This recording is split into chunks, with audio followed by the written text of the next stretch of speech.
Hello guys, welcome back to another video. আজ আমি reaction করব সন অফ সর্দার 2 এর অফিশিয়াল ট্রেলারের। এটা রিলিজ হয়েছে জিও স্টুডিওস এবং দেবগন ফিল্মস ইউটিউব চ্যানেল থেকে। এগুলো প্রোডাকশনও এবং জিও স্টুডিওসে অলরেডি 10 মিলিয়ন প্লাস ভিউজ হয়ে গেছে এবং দেবগন ফিল্মসে অলমোস্ট 3.6 মিলিয়ন, মানে অলমোস্ট নিয়ার টু 3.7 মিলিয়নের কাছাকাছি ভিউজ হয়ে গেছে অলরেডি। হাইপড প্রচণ্ড আছে এবং এটা আমরা সবাই জানি সন অফ সর্দারের পরে একটা সিকুয়েল সন অফ সর্দার 2।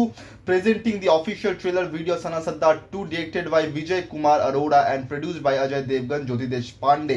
তো আমরা এখন এটার উপর রিয়াকশন করব এবং ইয়েস্টারডে আমি রিয়াকশন করেছি কেডির অফিসিয়াল টিজারের উপর, সেটাও লিঙ্ক তোমরা ডিসক্রিপশনে পেয়ে যাবে। এই ভিডিওটা পড়ে সেটাও দেখো এবং এই ভিডিওটাকে লাইক করো, কমেন্ট করো, শেয়ার করো, চ্যানেলটাকে সাবস্ক্রাইব করো, বেল আইকন অন করো যাতে নতুন ভিডিও নোটিফিকেশন তোমরা সবার আগে পেয়ে যাও। তো চলো স্টার্ট করা যাক।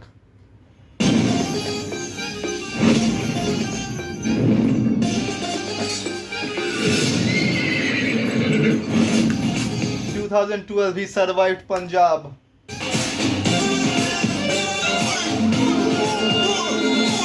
পার্ট 1 এ ক্লিপগুলো দেখাচ্ছে। Now will he survive Scotland? দুঃখজনকভাবে সে মারা গেছেন কয়েকদিন আগে, কয়েক মাস আগে। তো এটা তার লাস্ট মুভি।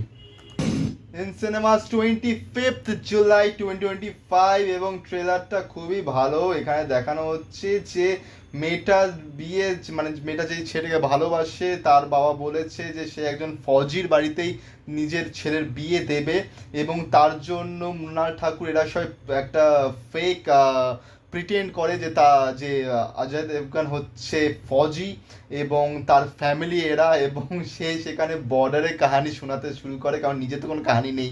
কিন্তু তারপর দেখা যাচ্ছে যখন ম্যাটারটা সিরিয়াস হয়ে যাচ্ছে তখন, মানে ফার্স্টে সব মজাকের ওয়েতে চলছিল, হাসির মজাক, কিন্তু পরের দিকে যখন ম্যাটারটা সিরিয়াস হয়ে যাচ্ছে, যখন রবি কিষান বলছে যে এখানে বিয়ে হবে না, সেখানে গিয়ে তখন অজয় দেবগনের সে সিরিয়াস মুডটা অন হচ্ছে এবং সেখানে আই থিঙ্ক সিনেমাতে বড় কোনো একটা টুইস্ট ওয়েট করছে। এবং সত্যি ট্রেলারটা খুবই ফানি, খুবই এন্টারটেইনিং।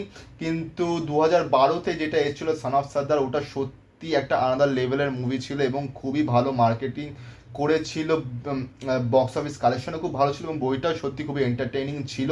কিন্তু পার্ট 2-তে কতটা হবে, এখানে কি কমেডিটা মানে বেশি দেখাতে গিয়ে ছড়িয়ে ফেলেছে নাকি, সেটা তো অবভিয়াসলি সিনেমা দেখলেই বোঝা যাবে। কিন্তু আশা করছি ফ্র্যাঞ্চাইজি যেহেতু ভালো নাম করা সন অফ সর্দার, তো আই থিঙ্ক 2টাও ভালো মতন চলবে এবং মানুষ দেখবে। এবার যা কি হবে না হবে সেটা তো সিনেমা দেখে বোঝা যাবে, ট্রেলার দেখে তো ওরকম বোঝা যায় না। ট্রেলার দেখে একটা আন্দাজা করা যায়, কিন্তু আর আন্দাজে তো আমি বলতে পারি একটাই, যে আমার তেমন ফিলিং আসছে না। সন অফ সর্দারের যে ভাইবসটা ছিল ওই ভাইবসটা কোথাও না কোথাও একটু মিসম্যাচ হয়ে গেছে সন অফ সর্দার 2-তে। I am not sure about it, but I am talking about from my perspective and তার জন্য এটাই আমার মনে হচ্ছে। এবার দেখা যাক, সিনেমা বেরোলে বোঝা যাবে। আর একটা গানও বেরিয়েছে, খুবই অখাদ্য গান এবং তার স্টেপস আরও অখাদ্য, আমি গানটার নাম ভুলে গেছি। তো পেহলা তু, দুসরা তু, তিসরা তু, চৌথা তু, সামথিং কিছু একটা গানের লিরিক্স, অখাদ্য গান। তো যাই হোক না কেন, ট্রেলারটা তো এরকমই মোটামুটি লেগেছে, ভালো এন্টারটেইনিং আছে। এবার তোমাদের কেমন লেগেছে সেটা তোমরা নিশ্চয়ই জানি এবং এই ভিডিওটাকে লাইক করো, কমেন্ট করো, শেয়ার করো, চ্যানেলটিকে সাবস্ক্রাইব করো, বেল আইকন অন করো যাতে নতুন ভিডিও নোটিফিকেশন তোমরা সবার আগে পেয়ে যাও। দেখা হচ্ছে পরের ভিডিওতে। Thank you so much.